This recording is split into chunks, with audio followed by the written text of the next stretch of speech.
Shalom saudara yang kasih Tuhan, mari kita tunduk kepala kita berdoa. Bapa kami dalam surga, Bapa yang baik, yang kami kenal di dalam nama Tuhan Yesus. Memberkati, mengurapi setiap kami, menyucikan, menguduskan setiap kami. Supaya kami menyadari Tuhan, bahwa hidup hari ini adalah anugerah pemberian Tuhan.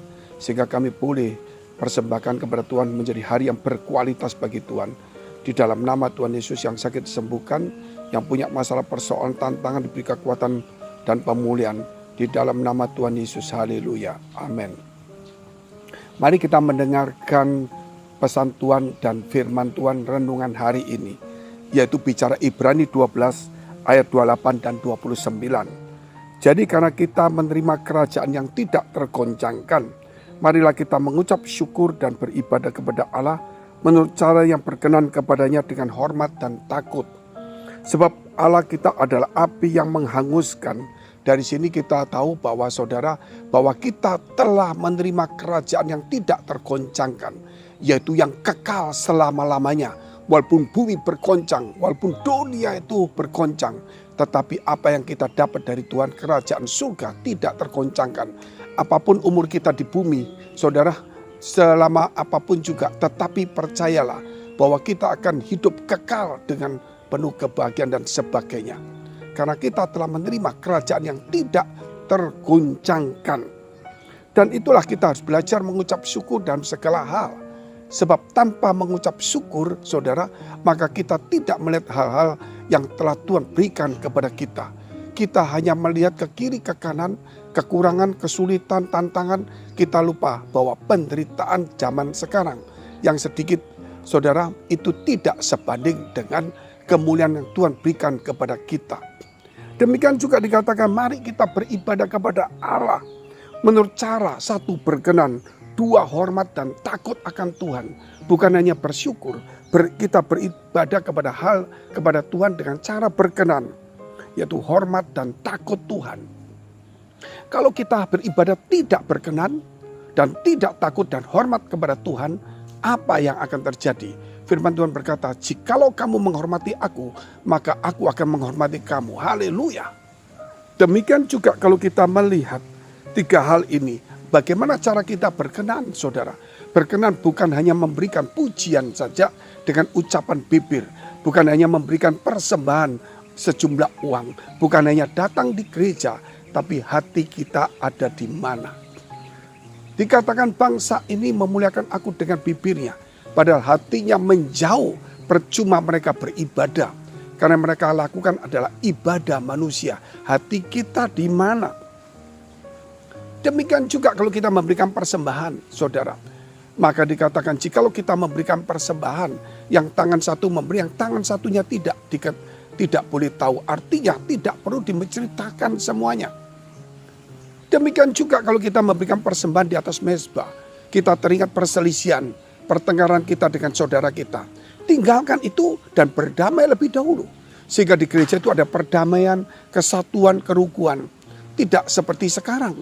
Memberikan persembahan tapi bertengkar, ibadah tapi bertengkar, saudara memuji Tuhan bertengkar, berdoa bertengkar, puasa bertengkar. Saudara, apa sebenarnya kita ini? Maka kita tidak lain dari ibadah dunia.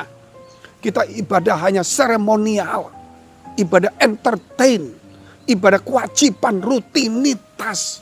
Dan itu harus diberantas mulai hari ini. Saudara, siapapun kita hari ini, belajar saudara untuk berkenan kepada Tuhan, takut dan hormat kepada Tuhan. Supaya ibadah kita, pemberian kita, saudara pujian kita, doa kita, puasa kita, pelayanan kita itu berkenan kepada Allah. Tinggalkan perselisihan, perdebatan, sakit hati, kecewa, tidak ada gunanya. Bahkan dikatakan takut akan Tuhan, yaitu menjauhi, membenci kejahatan. Jangan mencintai kejahatan.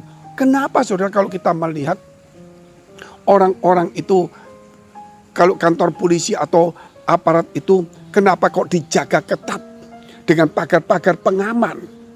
Padahal siapa yang berani masuk? Tidak ada yang berani. Tapi mengapa saudara kasih pagar? Padahal saudara kita tahu ada penjaganya, ada sesuatu. Tidak ada yang berani masuk. Kenapa? Kalau ada pagar pengaman, ada penjaganya. Kalau bahaya, kita lebih bahaya. Tidak ada pagar, tidak ada yang menjaga. Dan sedangkan aparat itu laki semua atau punya senjata semua, jumlahnya banyak, masih dipagar dan dijaga. Alasannya satu, karena mereka memerangi kejahatan. Karena mereka memerangi kejahatan, mereka waspada. Sebab itu hari ini, kalau kita memerangi kejahatan, kita membenci kejahatan, maka saudara, kita mulai ada rasa takut akan Tuhan, hormat akan Tuhan. Mari kita pagari hidup kita dengan waspada, dengan doa, dengan sungguh-sungguh, supaya kita jangan sampai kena masalah persoalan itu.